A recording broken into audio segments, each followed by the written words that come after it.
So one of my friends just reached out to me and asked me why the invasion of Ukraine is going much slower and much worse than Germany's invasion of Poland in 1939. And that's an amazing question and a good chunk-sized answer, so stick with me.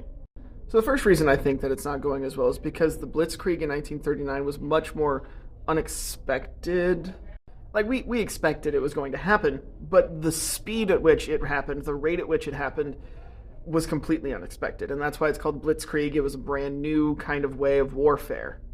Basically, they sent in everything they could at once, whereas Russia has had people lined up along the borders and just kind of been letting them trickle in. If they were to just use their entire military and push into Ukraine really quickly, immediately, they probably would have gotten it by now. But there's a lot of logistical reasons why that's stupid to do, one of which being who's going to defend you from counterattacks.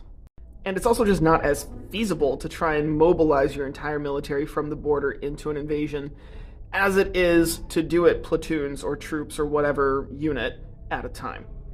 Another reason I think it's happening much more slowly is actually something I got from a friend on a post about information.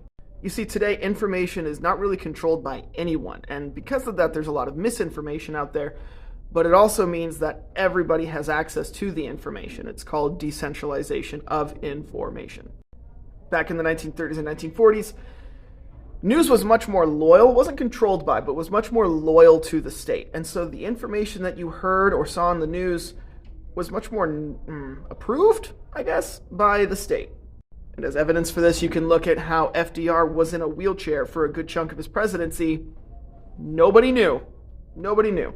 Someone was in a wheelchair in the presidency today, they would know. Everyone would know.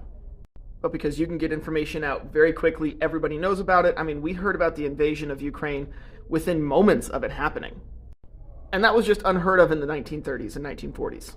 Another thing is that for the last century or so, Russia's strategy has less been about actually using strategy and more about just throwing Russians at the enemy until the enemy runs out of bullets or you run out of Russians.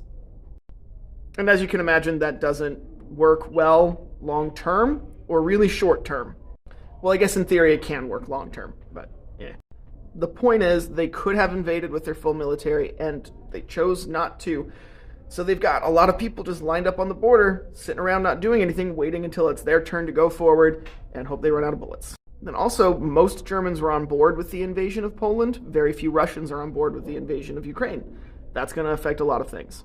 Lastly, there's reports that Russian troops have no idea what their orders are. That's a problem. That's a big problem. So that's why I think it's going so